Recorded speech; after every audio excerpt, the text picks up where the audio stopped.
আজ করছি পেঁপে মাখা। প্রথমে একটা ছোট্ট পেঁপে এইভাবে ছাল ছাড়িয়ে ধুয়ে নিয়েছি, নিয়ে এইভাবে গ্রেট করে নিচ্ছি।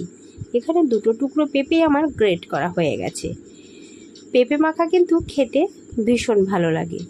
তারপর গ্রেট করা হয়ে গেলে একটা সাইড করে দিচ্ছি, আর দিয়ে দিচ্ছি নুন, আর একটা শুকনো লঙ্কা নিচ্ছি, সেটা নুনের সঙ্গে ভালো করে মিশিয়ে নিচ্ছি।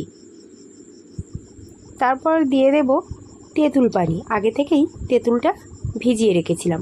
তারপর দানাগুলো ফেলে দিয়ে সেই পানিটাই দিয়ে দিলাম একটু চিনি আর কয়েকটা লেবু পাতা, আর দিয়ে দিলাম কাসুন্দি। তারপর খুব সুন্দর করে সবগুলো একসাথে মিশিয়ে নিচ্ছি।